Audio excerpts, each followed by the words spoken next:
I want to begin this morning with the airstrikes that the Biden administration conducted in Syria.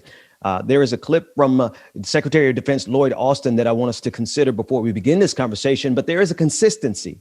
There is a consistency in American foreign policy, and that consistency transcends every administration. No matter which administration is your favorite, which one you hate the most, there is always a consistent trend in every single administration, and that is one of war.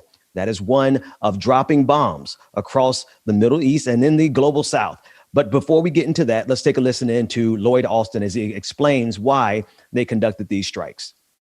We're very deliberate about our approach, as you would expect us to be.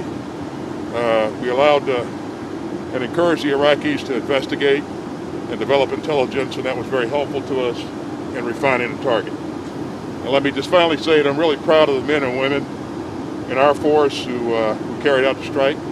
As you would expect, they performed in a very professional manner, and we're grateful for their service. Can you say why this was important to do, Mr. Secretary, and was this your recommendation? It was my recommendation. As we said a number of times, we will respond on our timeline. And once again, we wanted to be sure of the connectivity and wanted to be sure that we had the right targets. When did the president authorize the strikes? When did the president authorize the strikes? Were you on the phone with him? It was today, yes. It was today. Was it this morning? Did you reach late? Yes, it was this morning. When were you That's all I'm going to say, guys. That's good. Thanks, guys. Thank you.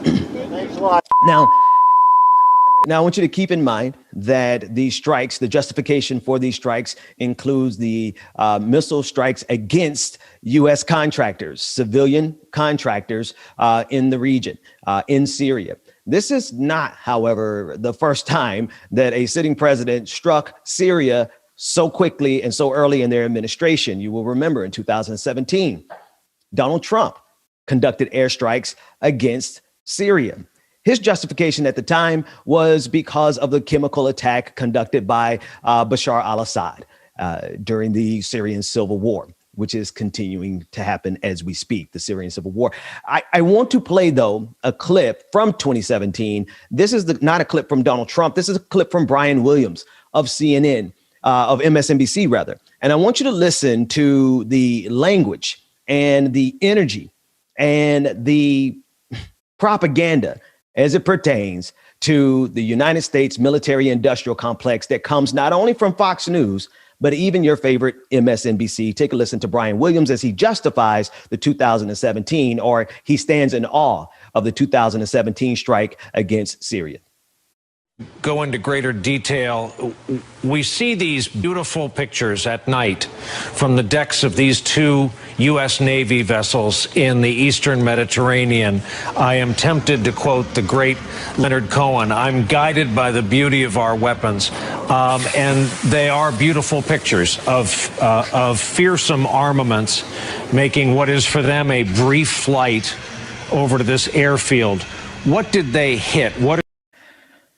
Okay, I want to tread carefully here just for a few minutes, and then afterwards, I'm not going to care. If it was wrong underneath the Trump administration, it's wrong underneath the Biden administration. Two different conversations that we're going to have simultaneously here. How media is complicit with it, and the media doesn't care who's doing the bombing. The media doesn't care who's conducting the strikes. The media is complicit with it because if you look at their advertisers for MSNBC, some of their advertisers include defense contractors, defense organizations, defense outfits that get billions of dollars every single year. So the media is going to be just fine and stand in awe of the beauty of our weapons, which is the most sociopathic thing I think I've ever heard. And it's been 2020. We've gone through 2020. But I digress. I want to also point to the hypocrisy of political leaders, because at the time, Donald Trump was lambasted, rightfully so, for that attack. In fact, the press secretary, the current sitting press secretary for the United States of America, for Joe Biden, Jen Psaki, she even called out Donald Trump at the time. I want to bring her tweet up on the screen. She said, this I'm struggling with this because the hypocrisy is the thing for me. It's the hypocrisy. This is what she said. Also, what is the legal authority for the strikes? This is 2017.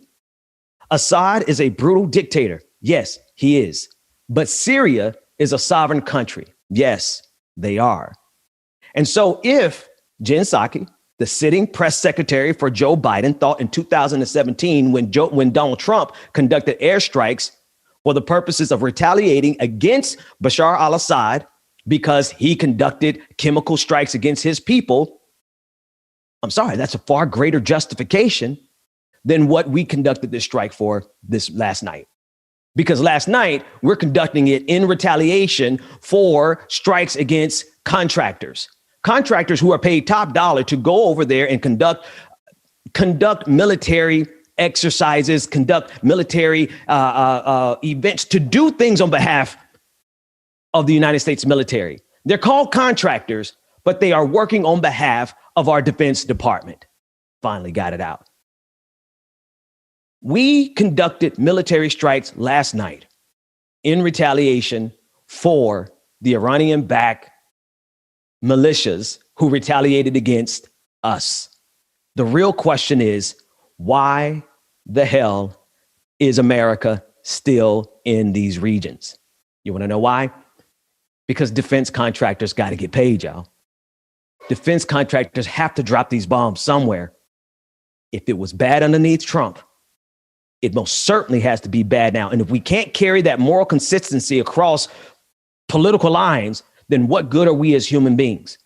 What good are we as human beings if we can criticize Jen Psaki, if we can criticize Donald Trump? I really wonder if, matter of fact, I almost would guarantee you that they're not going to pull her out today. They're going to have the deputy press secretary out there today, because Jen Psaki is going to have to justify why it was wrong underneath Donald Trump, but it's okay underneath the Biden administration. There is a consistency that goes and transcends across every single administration. And the only thing that is consistent in this country, it's not whether or not we're going to take care of the people. No. It's not whether or not we're going to bail out the American people. No. It's not whether or not we're even going to do what's in the best interest of the people of this country. No. It is the consistency in our foreign policy and our desire as a nation to use the overwhelming majority of our tax dollars to drop bombs across the globe. If you can't see it and you can't bring yourself to hold each administration accountable for what they have done across the globe, then you're complicit with this. And forgive the accusatory tone this morning, but as we go through the rest of the stories this morning, you're going to see very clearly that we got plenty of money for bombs. We have plenty of dollars for war, but we can't feed the poor. James, take us to a quick break. When we come back, we're going to reset. We'll discuss this a little bit more, but then I also want us to discuss the fact that on the same night that we decided to drop bombs, they decided not to give working people $15 an hour, minimum living wage. Man, we spending, every bomb we drop over there is like $50,000, sometimes even worse than that. It is so much money in the military industrial complex. And honestly, I think these presidents all across the board are scared. I think they're afraid to stand up to the military industrial complex. You got to think about it. Like we spend hundreds of billions of dollars every single year, and we increase that budget every single year. So you got to think about these defense contractor organizations, like these companies, right? These for-profit companies that the Pentagon outsources to, they get billions quarterly. I mean, the most obscene profits they get. And can you imagine, there's a mouse on my head, by the way. Can you imagine a president coming in and messing with that money? I honestly think at a certain extent, that these presidents are afraid to tell these people no, to tell the defense contractors, to tell the Department of Defense, to tell these industries, absolutely not. We're not going to drop these bombs. But anyway, welcome back. Good morning, James, Rebecca. How y'all doing? I got a whole lot more to talk about. But yeah, I want to pull up a tweet or two. Ask us a question and go straight to the tweets. How y'all doing? Well, okay, how y'all doing? So this tweet is. You was ready to answer, right? You were ready to answer, right, Bubba? Listen, right? You saw it's a flow button on and everything. Like, that's not a flow. If you know me and Bubba be ready to answer, and you was just like, "How y'all doing?" Anyways, we got a delay over here. You gotta get in there. When I get so I'm gonna try it again. How y'all doing this morning? We're doing good. Are we doing that? That's too loud. Is it too much? Look, are we having a conversation? Or we're just like, hey, we're good. Go ahead. No, just okay. Good. Let's try it again. You're good. Okay. Well, we'll be even better after we look at these tweets. Take a look at this tweet from Amy Siskind. She said, "It's so different having military action underneath Biden. No middle school level threats on Twitter. Trust Biden and his team's competence." And then that's how she sounds. And then somebody else said, "I like it. When you swat a mosquito, you don't call a press conference to talk about it. You just do what needs to be done and move on." Let me go right to this next one. There's the next one from some random, I don't know who this is, but this is just the mindset. Such a quiet attack, no drama, no TV coverage of bombs hitting targets, no comments on how presidential Biden is. What a difference. This is my God. Here's the thing. This is crazy. These people are literally living in... You know how, like, on WandaVision, did y'all play the song without me? But do you know how, like, on WandaVision, they start off the show in black and white? They're just living in this alternate universe, right? That's how I feel like these Biden supporters. And here's the thing. I'm not saying that Biden can't get right. But what he's showing us right now, the ain't fluff. Right. Okay, all of that, like, relax, guys. It's okay to hold people accountable. I know it wasn't normal for years and years in the history of the presidents that we've had. But now you guys have voices. Stand in your voice. Practice with me. Biden ain't doing nothing. Practice, say it with me. Biden ain't doing nothing. At least none of the promises that he's already said that he would put in immediately, he hasn't done. And it's okay, guys. It's okay to hold him accountable because that may cause him to change his ways. Like, that may cause him, probably, maybe, I don't know, but it may cause him to do something different. You guys supporting him and saying, "Oh my God, this feels like a fresh breath of fresh air. It feels so great. And Biden is president and I love it." Like, what else, sis? Because the people who look like me, the people from, Haiti, because it's just a hand, there's no nail here. But the people from Haiti, my folks are sitting there like, Biden is doing nothing. This is him going into people's playgrounds, people's homes, people's livelihoods, and saying he's going to protect and help and doing not nothing, not nan. Not nan. So everyone who's floating on flowers because they know Biden's policies would protect them, but they don't understand how it hurts other people's, please sit this one out.